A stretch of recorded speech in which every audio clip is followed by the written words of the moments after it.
I should have known this was coming. In fact, I did know. The second I received the invitation to my brother Daniel's wedding, I felt the familiar weight settle on my chest. It wasn't an invitation, it was a summons. A carefully crafted script where everyone had a role, where Daniel was the golden child and I was the family disgrace. But I came anyway, not out of hope, not because I longed to be accepted, not even because I wanted to support my brother. I came because I had a plan. But before we get to that, let me tell you how I got here. I walked into the Grand Belmont Ballroom, one of the most luxurious event spaces in the city. A crystal chandelier dangled from the ceiling like an elaborate reminder of just how much wealth my family wielded. Tables were lined with golden plates, white flowers, and the finest wine money could buy. Everything was extravagant, excessive, exactly what Daniel and my parents, Robert and Eleanor, lived for. I took a slow breath, steadying myself. I didn't belong here. I never had. Liam. The voice cut through the air like a blade. I turned to see my mother, Eleanor, standing near the entrance. Her gold sequined gown hugged her thin frame, her hair styled to perfection, not a strand out of place. She looked me over, her lips pressing into a thin line. "You could have dressed up a little more," she said, her tone laced with disappointment. I glanced down at my navy blue suit, modest, neat, nothing flashy. "Didn't realize there was a dress code," I replied, keeping my voice neutral. She hummed, a sound of disapproval. "Well, at least you showed up. Try not to make a scene with that." She turned and disappeared into the crowd. Try not to make a scene. It's funny, really. As if I've ever been the one causing problems. As if I've ever been the one looking for attention.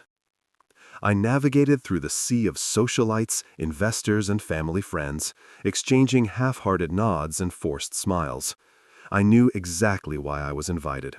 To be paraded as a cautionary tale, the black sheep, the disgrace. And soon they would make sure everyone remembered that. I reached table 14, tucked far from the main family table, surrounded by distant relatives and acquaintances. A strategic placement. Keep me out of sight, keep me out of mind. A waiter filled my glass with champagne. I gripped the stem, letting the coolness settle in my fingers. Then the lights dimmed. The music faded. A spotlight shone on the giant screen at the front of the ballroom. Daniel stood up from the head table, microphone in hand. He was beaming, his tuxedo crisp, his smile as rehearsed as ever. "Thank you all for being here tonight," he began, his voice smooth, charming. "It means the world to have our closest friends and family celebrate this special day with us. And as a treat, I've put together a little presentation. Some memories, some laughs, some love." Applause, excitement. I took a slow sip of my drink. I knew where this was going. The screen flickered to life. First, there were pictures of Daniel and his new bride, Sophia. Their relationship, their travels, their achievements. The crowd oohed and awed at every frame. Then pictures of Daniel and our parents. Daniel's first baseball game, Daniel graduating from Harvard, Daniel at his first real estate deal, Daniel shaking hands with business moguls. Daniel, Daniel, Daniel, always the golden boy. And then the slideshow changed. A picture of me appeared on the screen. The caption beneath it was bold, unmistakable. Infertile, divorced, failure, high school dropout, low income, single. For a moment, the room was silent. Then, laughter.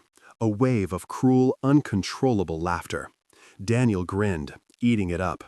"Come on, don't laugh too hard," he said, his voice dripping with mockery. He might cry. My mother sipped her wine. My father, Robert, chuckled, and my ex-wife, Chloe, smirked. The laughter rolled through the crowd like a storm. I heard snickers from distant cousins, a whispered "pathetic" from an old family friend, someone clinking their glass in mock celebration. I sat there, still, silent. My fingers tightened around my phone. Not yet, Liam. Not yet. I could feel eyes on me, watching, waiting for a reaction, waiting for me to break, waiting for me to confirm everything they had ever said about me. But I didn't break. Because what they didn't know was that this was exactly what I was counting on. Daniel kept talking, but I barely heard him. His words blended into the background noise of my pounding heart, the static in my veins. I glanced at the screen one last time, committing the image to memory, and then I took out my phone. I pressed a button. My voice was calm, even. Begin. The room went silent. It happened almost immediately. The screen flickered, glitched, the slideshow stopped, and then a new image took its place. Bold white letters filled the screen, glowing under the spotlight. Breaking Free Live: The Reality of Emotional Abuse by Family. The laughter died instantly. Confusion swept through the room like a cold wind. I watched as my mother lowered her wine glass. My father stiffened. Chloe frowned. Daniel's confident smile faltered. People began whispering, shifting uncomfortably in their seats. And then a notification popped up in the corner of the screen. Live viewers, 200, 400, 600, 1,000. The numbers climbed rapidly. And then a message appeared, bold and unmistakable. A comment from Chloe's fiancé. The evidence is gathered. The legal team is standing by. You are not alone anymore. I looked up, meeting Daniel's stunned gaze. For the first time in my life, I saw it. Fear. Real, undeniable fear. I exhaled, steady and slow. Let's begin, shall we? And just like that, the power shifted.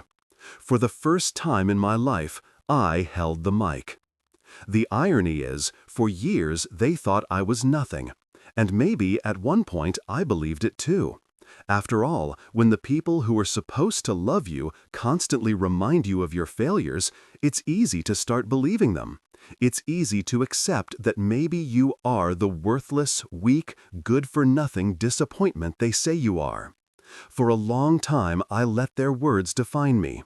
I let Daniel's success overshadow me. I let my father's disapproval shape me. I let my mother's cold indifference break me. And worst of all, I let Chloe betray me, take everything, and still convinced me it was somehow my fault. But not anymore. Because what they don't know, what they never even bothered to ask about, is that I stopped being the failure they painted me as a long time ago. And tonight, they were about to learn exactly who I had become. The life they never knew. To my family, I am a low-income, divorced office clerk, barely scraping by in a dead-end job. That's the version of me they chose to believe. But in reality, I run Breaking Free, a global online community dedicated to emotional abuse survivors. What started as a simple, anonymous blog 3 years ago has grown into a YouTube channel with millions of followers, a nonprofit organization with real-world impact, and an entire movement helping people escape toxic environments just like the one I grew up in. And they have no idea. My father, Robert Hayes, built his real estate empire from the ground up. My mother, Eleanor Hayes, cemented herself in high society as a woman of grace and influence. My brother, Daniel Hayes, followed in their footsteps. Harvard-educated, wealthy, engaged to a woman from another powerful family. They are the perfect Hayes family. And I am the stain. They never once asked about my life. They never once wondered what I was doing with my time. They never once checked to see if I had something of value to offer the world. And because they never cared to know, they never saw what I was building.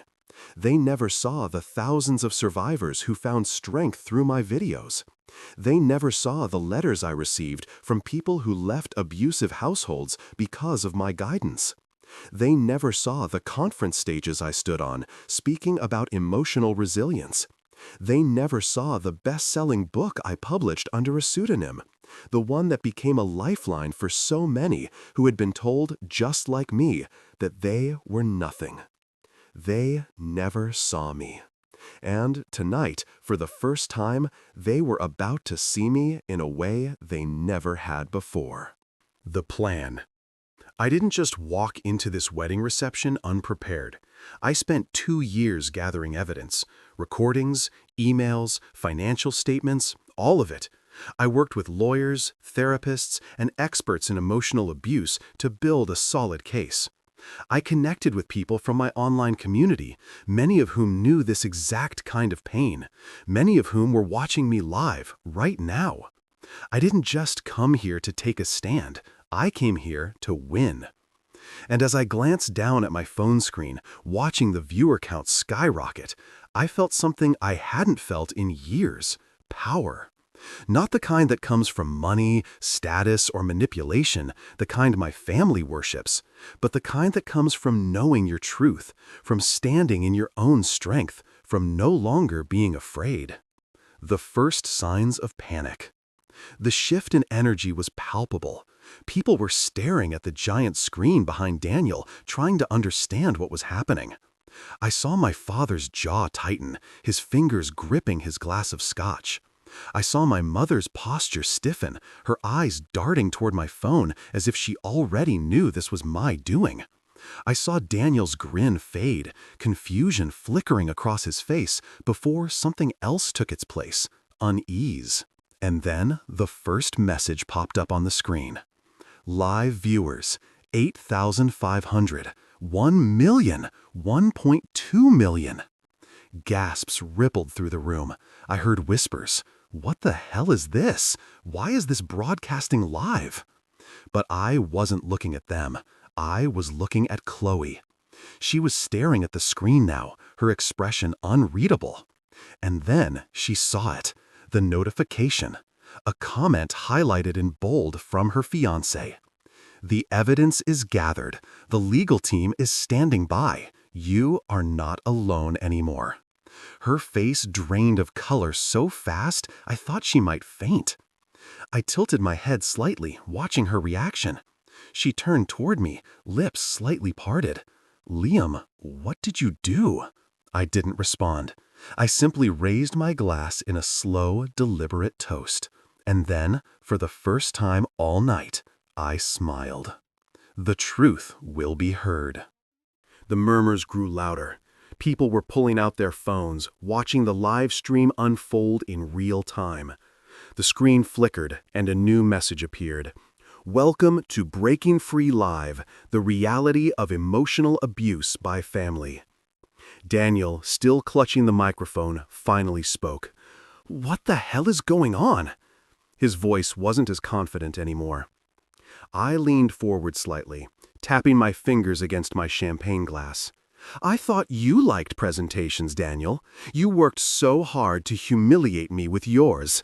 I figured it was only fair I show the audience a different side of our family."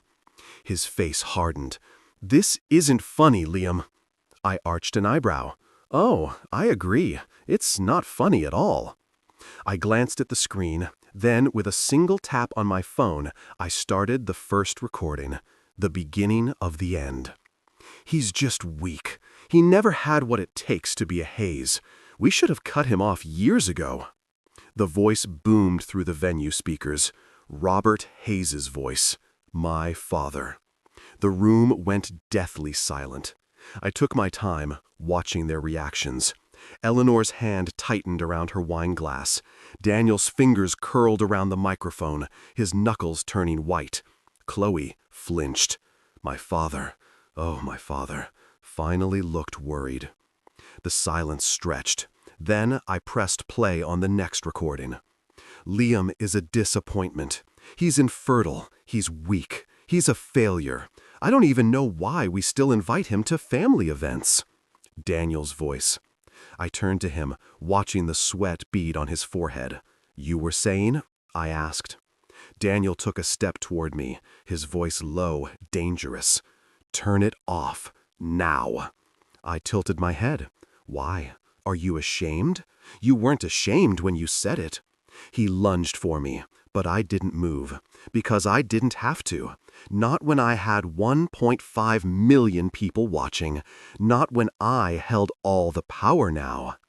And as I looked around the room at the cracks forming in their perfect world, I knew one thing for certain: they would never silence me again. I always wondered what it would feel like to hold the power in this family. To sit in a room full of people who spent their lives belittling me, ignoring me, and dismissing me, and watch their world shatter in real time. Now I knew, and let me tell you, it felt incredible. The room fell apart the second my father's voice blared through the speakers. The energy in the ballroom shifted. I watched it unfold like a slow-motion car crash. Daniel's expression darkened, his confident smirk replaced by something else, something dangerously close to fear. My mother, Eleanor, stiffened, her hand frozen mid-air as she set down her wineglass. Chloe was gripping the tablecloth so tightly her knuckles had turned white. And my father, the great Robert Hayes, the man who always controlled the room, looked like he was about to be sick.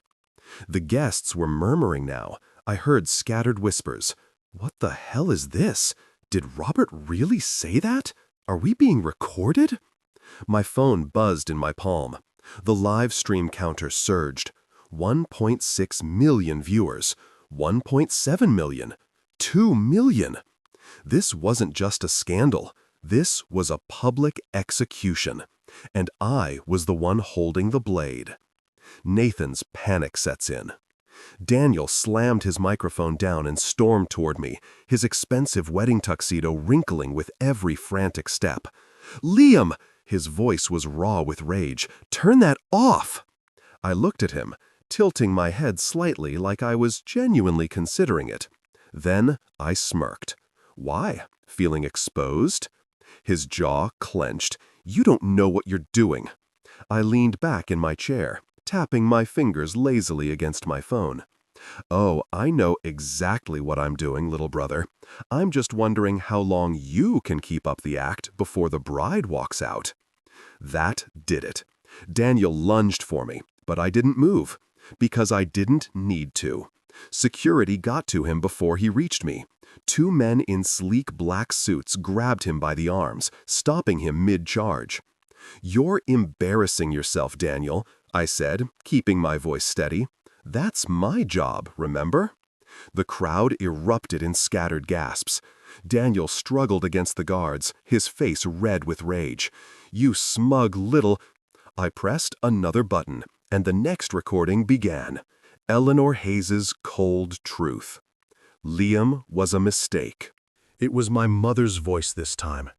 Eleanor Hayes, the woman who spent her whole life curating the perfect image, the perfect family, the perfect lies, was suddenly the center of attention in the worst way possible. We should have never had him. He's nothing like Daniel. Daniel is strong. Daniel is successful. Liam is just pathetic. The room erupted into chaos. I heard someone drop their glass. A sharp, shattering sound followed. A few guests gasped. Others stared at my mother in horror. But the best reaction was Sophia's, Daniel's bride-to-be. Her jaw was clenched. Her hands were trembling at her sides. She turned to my mother, her voice deadly calm. "You said that about your own son?" Eleanor blinked rapidly, her breath shaky. "That was out of context." "Oh, it gets better," I interrupted. "Let's hear what she said about Sophia, shall we?" Eleanor snapped her head toward me. "Liam, don't you dare!" I pressed play. The bride learns the truth. "I don't care about that girl. She's just a pretty little pawn for Daniel to marry. A social climb." The silence was deafening. Sophia stared at the screen, then at Daniel, then at Eleanor. Her hands were shaking. "You used me?" she whispered. Daniel shook his head, reaching for her. "Baby, no, she's twisting it." Sophia slapped his hand away. The crowd erupted again. "Are you serious right now?" she hissed. "Your entire family treats people like disposable pawns, and you expect me to just go along with it?" Daniel was visibly sweating. "It's not like that." "It is exactly like that," I cut in. "Welcome to the Hayes family, Sophia. If you think they actually care about you, you're more naive than I thought." She took a step back from him. "You're a fraud, Daniel," she breathed, "and your family is disgusting." She ripped off her engagement ring and threw it at his chest. "I'm done." The ring clattered onto the floor. Daniel stood frozen, stunned. The wedding was over. Charles Carter falls. I barely had time to enjoy the moment before my father finally snapped. "Enough!" Robert roared, slamming his hands onto the table. The entire ballroom flinched. He glared at me, his face red, his eyes burning with pure hatred. "You think this makes you powerful?" he seethed. "You think ruining your family's reputation makes you a man?" I looked him dead in the eye. "No," I said, my voice steady. "I think surviving you made me a man." The guests were no longer whispering. They were watching, waiting. I stood up from my chair. Then I pressed one final button, the final blow. Robert Hayes has been under investigation for financial fraud for the past 6 months. The room erupted into chaos. I could barely hear over the collective gasps, the murmurs, the panic. On the screen, emails, transactions, and leaked documents flooded in, evidence of my father's illegal dealings. My father's face turned a sickening shade of pale.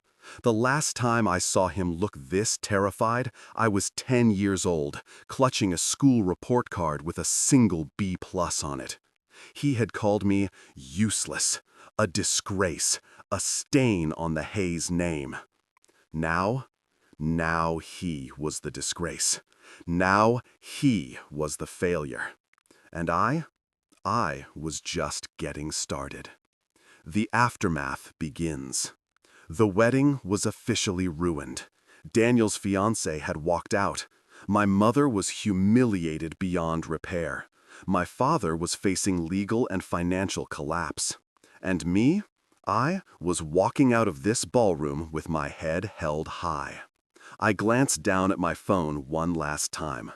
2.5 million viewers. That's 2.5 million people who finally knew the truth. I exhaled slowly, feeling something I never thought I'd feel: relief. For the first time in my life, I was not the failure. For the first time in my life, I was free. And as I turned to leave, my father shouted after me, one last attempt to control me. "Liam, if you walk out that door, you're dead to this family!" I paused. Then, without turning around, I said the words I should have said years ago. "I was dead to you a long time ago." And with that, I stepped into the night, never looking back. I walked away from the wreckage of my brother's wedding reception. But I wasn't done. Not yet. Destroying the illusion of my family's perfection was only step one. Now it was time for something else: justice. For years, they had mocked me, humiliated me, and discarded me like I was nothing more than an afterthought. Tonight, I made sure they never forgot my name. The calm before the storm. The ballroom was in chaos. Daniel was standing alone, his tuxedo wrinkled, his ex-fiancée's engagement ring still lying on the floor where she threw it. My father, Robert, was red-faced and seething, barely keeping himself together as his business associates began to step away from him. My mother, Eleanor, had her hand over her mouth, eyes darting around the room, looking for an escape. I could walk away now. I could let the damage settle, let them spend the next weeks trying to piece their shattered reputations back together. But that wouldn't be enough. Because there was one last lie that still needed to be unraveled, and I knew exactly how to do it. I turned around, stepping back into the ballroom. The murmurs died instantly as I reappeared. Daniel saw me first, his face twisting with hatred. But there was something else in his eyes now: fear. Good. I walked back toward my seat, picked up my champagne glass, and took a slow sip before I spoke. "Now that we've taken a little intermission," I said, my voice steady, "let's get to the main event." Nobody moved. I pressed a button on my phone, and the next recording began. Olivia's dirty secret. I never loved Liam. He was just convenient. The room went completely silent. I didn't even need to look to know that Chloe, my ex-wife, had just gone pale. The recording continued. I mean, come on. He's infertile, he's weak. I needed a man who could actually give me a future, someone like Daniel. Gasps rippled through the guests. I turned to my brother and I smiled. "You know," I said, swirling the champagne in my glass, "I always wondered why Chloe seemed so comfortable at our family gatherings." Daniel stiffened. His eyes darted to Chloe. My mother inhaled sharply. My father, his expression hardened, but he didn't say a word, because he knew. The betrayal wasn't just my wife, it was all of them. The next message popped up on the screen. A text conversation between Chloe and Daniel. "Chloe, I hate sneaking around, baby. I wish we didn't have to hide it." Daniel, "Just hold on a little longer. Liam will break soon. He's too weak to fight back." Chloe, "I don't even care if he finds out. He's pathetic. He'll just blame himself like always." Daniel, "I know. That's why it's so easy." I let the words sink in, let the reality settle over the room like a heavy fog. My mother shakily lowered her wine glass. My father finally spoke. "You slept with your brother's wife?" His voice was low, dangerous. Daniel opened his mouth, but no words came out. And Chloe, she looked like she wanted to vanish. The final blow. I should feel pain. I should feel betrayed. But the truth is, I've known for a while. I just wanted to hear them admit it. I leaned forward, resting my arms on the table. "So, tell me," I said casually, "was it worth it?" Daniel finally snapped. "This is ridiculous," he shouted. "You're just trying to ruin my life because you're jealous." "Jealous?" I repeated, raising an eyebrow. "Of what? Your failed engagement? Your crumbling reputation? Your fraud business?" Daniel slammed his fists on the table. "You don't deserve to be here," he snarled. "You've always been pathetic. You're nothing. You'll always be nothing." I smirked. And then I played the last recording. The lie about my infertility. Liam isn't infertile. Silence. A slow-building silence as the words registered. The doctors said he was fine, but we had to make sure people saw Daniel as the stronger one. Liam could never be allowed to be an equal. It had to be Daniel. It was always Daniel. It was my father's voice. I turned to Robert, watching as his entire world crumbled. And for the first time ever, he had nothing to say. My mother looked physically ill. Daniel? He looked like he might pass out. The guests were no longer just murmuring. They were staring at the Hayes family like they were something rotten, something grotesque. Because they were. Breaking the final chains. I took another sip of champagne, and then I finally stood up. "For years," I said, my voice steady, "you told me I was a failure." I gestured toward the guests. "You told everyone that I was the disgrace of this family." I looked at my father, that I wasn't strong enough. I turned to my mother, that I wasn't worth loving. I locked eyes with Daniel, that I wasn't even a real man. Then I smirked. And yet, here we are. I pointed at the screen, the evidence, the truth. "Tell me, Daniel, who's the failure now?"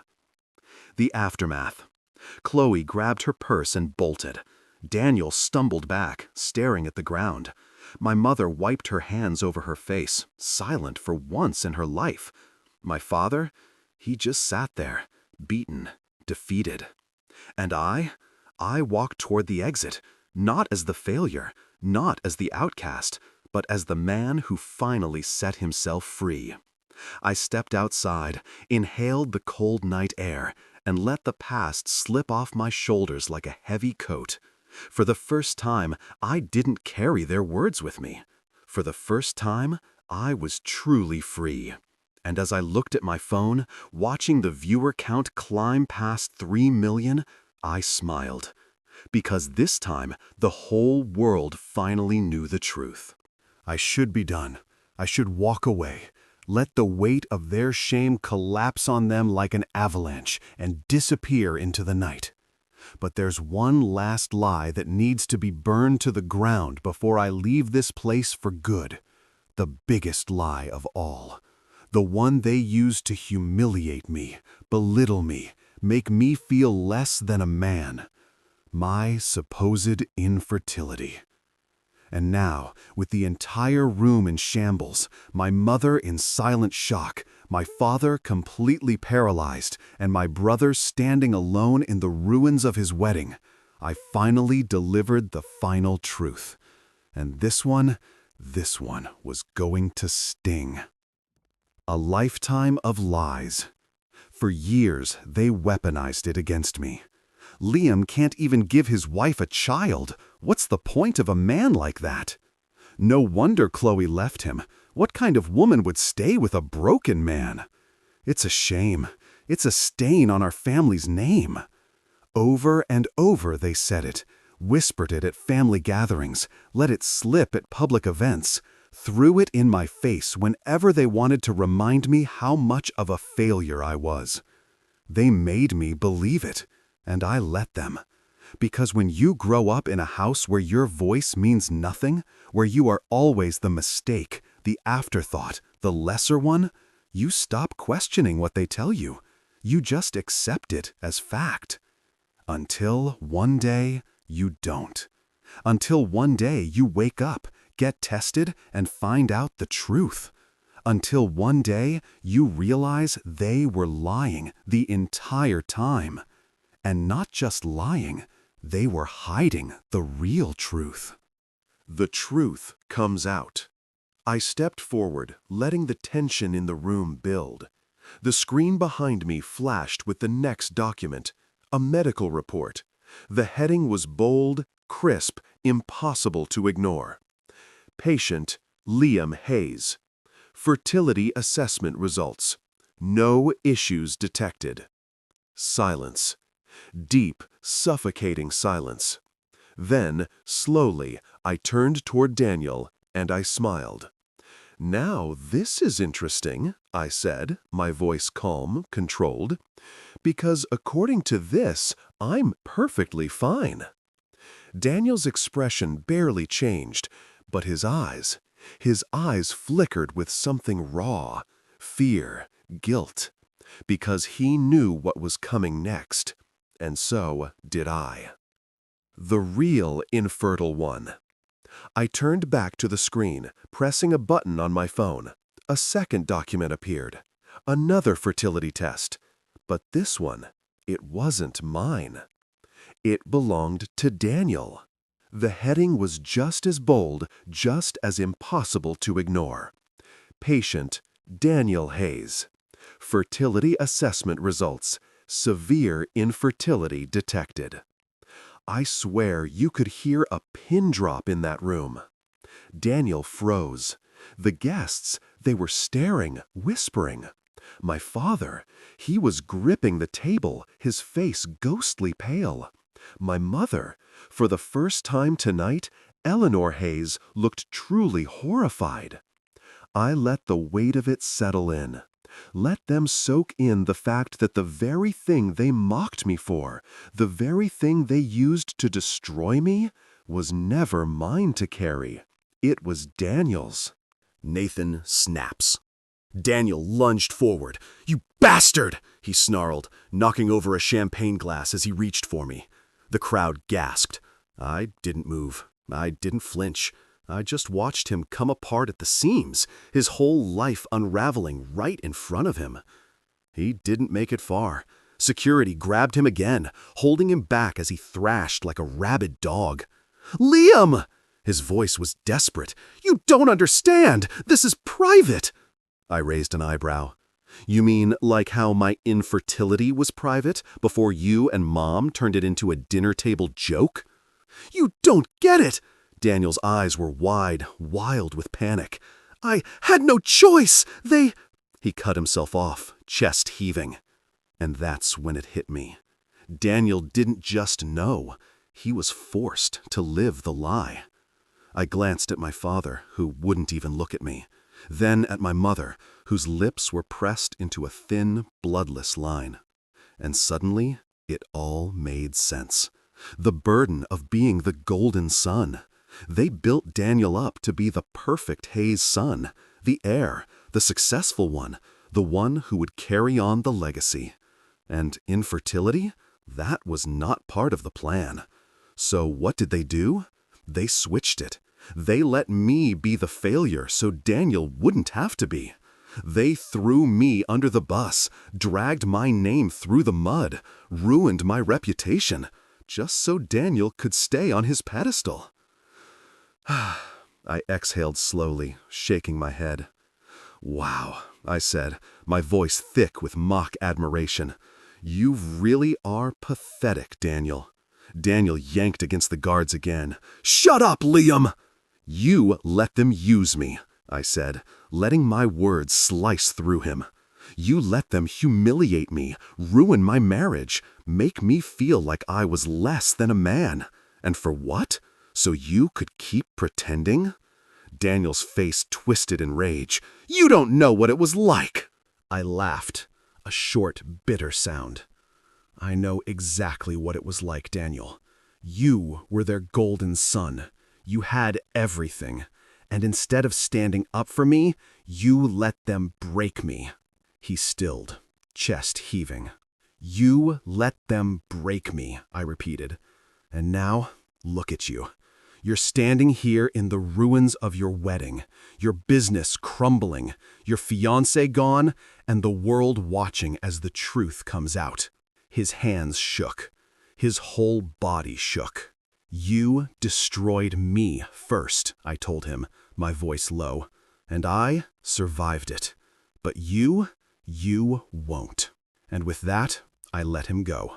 I turned away from him, from my mother's hollow silence, from my father's useless rage, and I stepped off the stage. The damage was done. I could hear the murmurs growing louder. People were already posting, sharing, talking. I looked at my phone. Live viewers, 4 million. A notification popped up. "Breaking news. Scandal erupts at Hayes' wedding. Family secrets exposed in viral live broadcast." I smirked. Good. Let the world see. Let them all see. Because for years, I was forced to believe I was the weak one, the worthless one, the failure. But now they knew the truth, and it was too late to silence me. It starts slowly, the unraveling, like a single thread being pulled from an expensive suit. Barely noticeable at first, until suddenly the entire thing is falling apart at the seams. And the best part? They don't even realize just how much damage has already been done. Not yet. But they will. The first cracks appear. Daniel is still thrashing against the security guards, his face a mess of rage and desperation. My mother, Eleanor, is motionless in her chair, eyes vacant, like she's watching her whole world collapse in real time. My father, Robert, he's still trying to control the situation, still gripping on to the illusion of power the same way he's always held on to his money, his influence, his name. But the illusion is already shattering. I watch as he leans in to whisper something to one of his business partners, Mark Calloway, the CEO of a multi-million-dollar development firm. Mark, who once praised my father as a business genius, doesn't even acknowledge him, doesn't even look at him. Instead, he mutters something to his wife and stands up. And just like that, he walks out. Daniel sees it. His entire body stiffens. Then another man stands. Then another. One by one, the business partners, the investors, the executives who once circled my father like vultures waiting for scraps are leaving. And Robert Hayes is left clutching nothing but the remnants of his reputation. I check my phone. Breaking news. The Hayes empire is falling. I smile, because this is exactly what I planned for. Nathan's last stand. Daniel finally breaks free from the guards. He spins toward my father, his voice wild with desperation. "Dad," he chokes out, "say something, do something." Robert doesn't answer, because what can he say? That he can fix this? That he can buy his way out of a scandal that has already reached millions of people? No, not this time. Daniel's panic turns into fury. He rounds on me, pointing a trembling finger. "This is your fault," he spits. I tilt my head. "Really? You ruined my wedding, my reputation, my entire life?" I take a slow sip of my champagne, enjoying every second of his meltdown. "No, Daniel," I say, setting my glass down. "You did that to yourself." His hands curl into fists. "You think you're better than me?" I lean forward slightly, lowering my voice so only he can hear. "I don't think, Daniel," I whisper. "I know." His face twists. He looks like he wants to lunge at me again. But there's nothing left to fight for, nothing left to protect, because his entire kingdom is already burning. The final nail in the coffin. A notification pops up on the ballroom screen. Another news alert. SEC investigation launched into Hayes Properties. Fraud allegations emerge amidst scandal. The crowd erupts in whispers. My father slams his hand against the table. "This is ridiculous," he barks. "There's no investigation." I let out a small chuckle. "Not yet," I say. Robert whirls on me, his face twisted with rage. "You did this!" I shrug. "Let's just say I provided some very interesting documents to the right people." Daniel goes rigid. "What documents?" The screen flashes again. Emails, bank transfers, proof of embezzlement, tax fraud, bribery, every dirty deal my father thought he had buried. And now the whole world could see. The walls close in. My father sinks back into his chair. He finally understands. It's over. Daniel's breath is coming out in short, panicked gasps. He grabs my mother's arm. "Mom," he pleads, "say something, fix this." But Eleanor Hayes is gone. Not physically, but in every other way that matters. She is staring at the screen, asterisk, at the undeniable truth about her perfect family, asterisk, and she is silent, because she knows there's nothing left to say, nothing left to fix, nothing left to salvage. The business is dead. I stand up, sliding my hands into my pockets. "You had everything," I say to Daniel. "Power, wealth, privilege, and yet here you are." Daniel shakes his head violently. "This isn't happening! This isn't—" "It is," I interrupt, my voice steady, "and no amount of lies can change that." He stumbles back, his entire body trembling, and then he bolts, right out of the ballroom, right into the night, leaving behind nothing but his father's ruined empire. I glanced at Robert one last time. He doesn't look at me, doesn't say a word, because he knows. He finally knows. He lost. And I won. The world watches it burn. I step out of the ballroom into the crisp night air. I pull out my phone, check the live stream. 5.2 million viewers, 5.4 million, 5.6 million. The world is watching this empire fall, and I have never felt more free. Because for years they tried to break me, they tried to ruin me. But tonight, I showed them who I really am, and I will never be silenced again. The air outside the ballroom is cool against my skin, fresh, liberating, like the first breath after being trapped underwater for far too long. Behind me, the empire that once ruled over me crumbles. Inside, my father sits frozen, his carefully built real estate dynasty shattered in front of the entire world. Daniel, my brother, the golden son, has fled into the night. No longer the untouchable heir, no longer the family's shining example.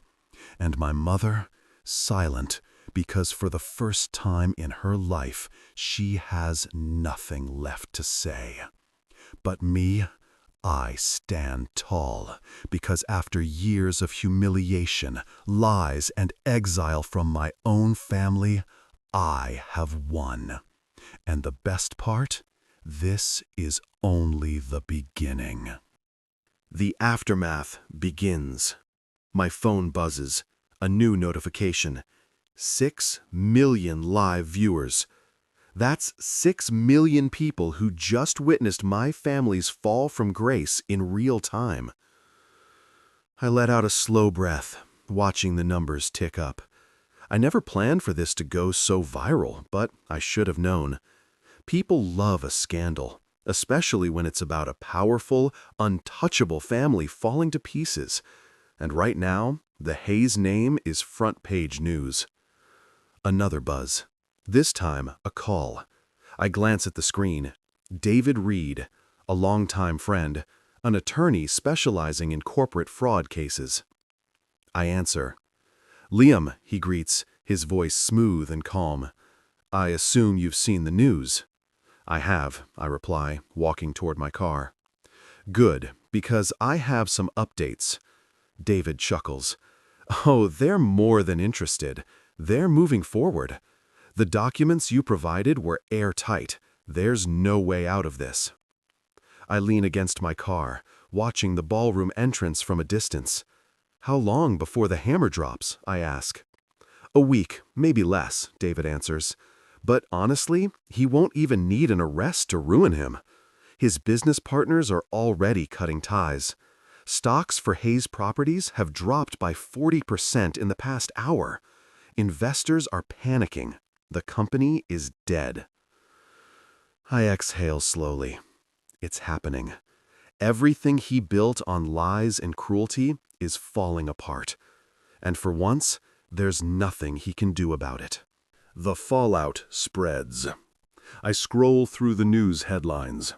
The Hayes family scandal, infidelity, fraud, and a fall from grace.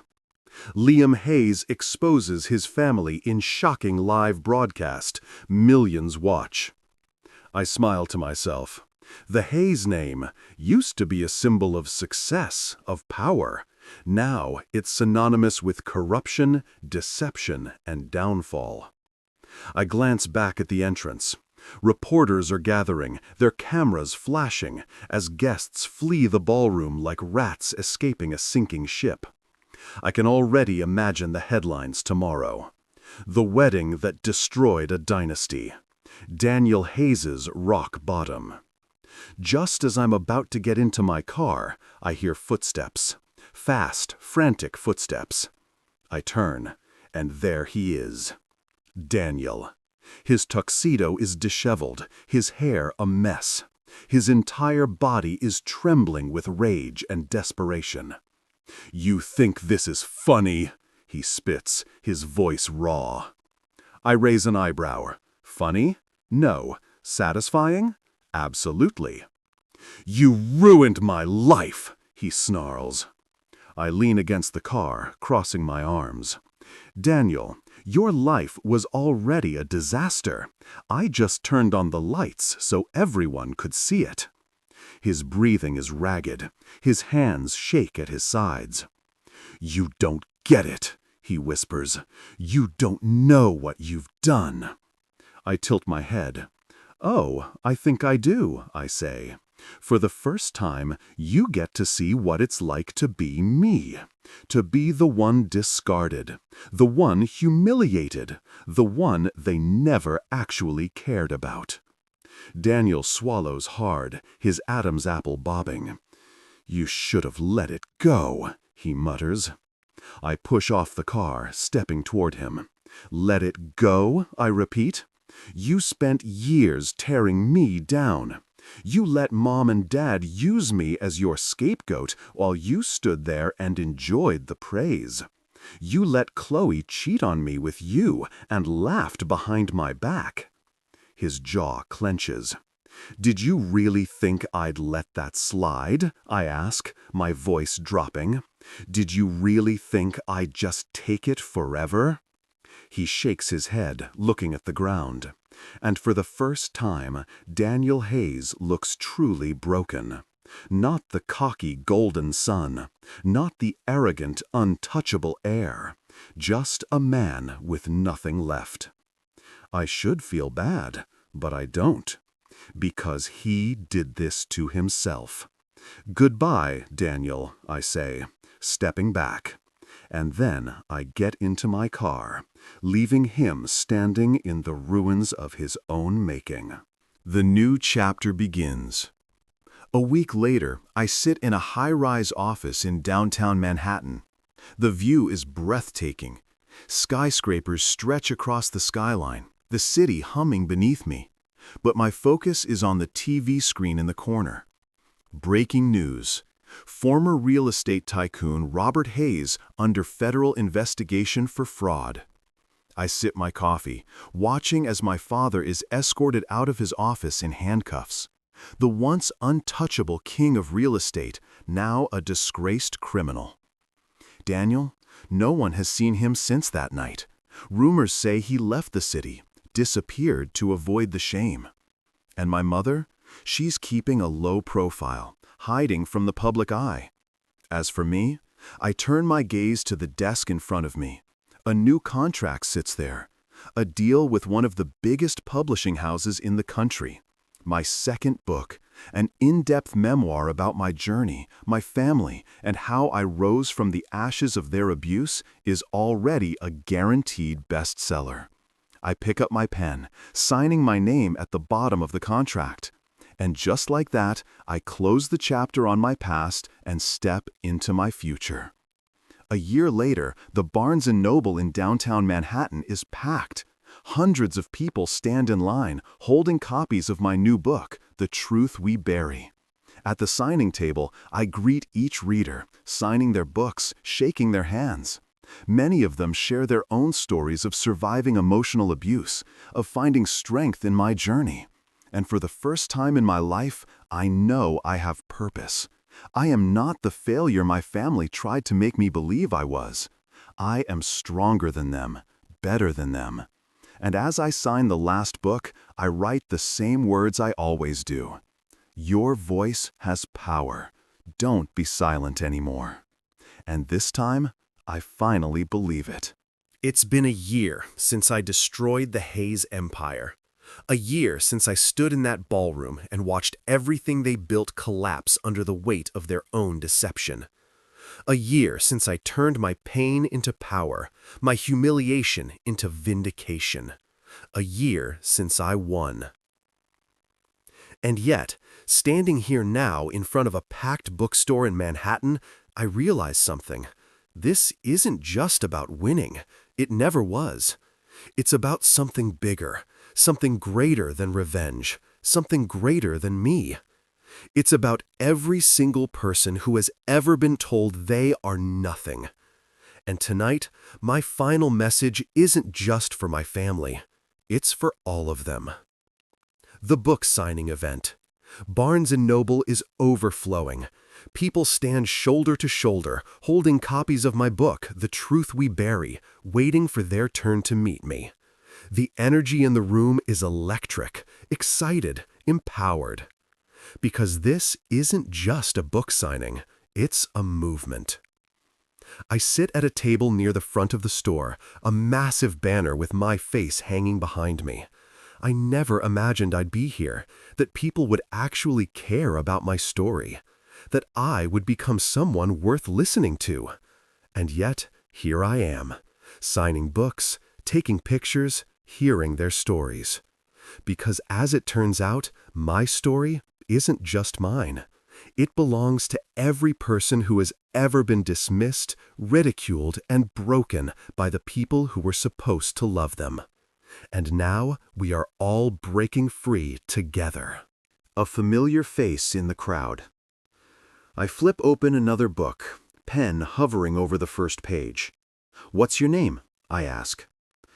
The woman in front of me shifts nervously, her hands gripping the hard cover like it's a lifeline. She says softly. I smile.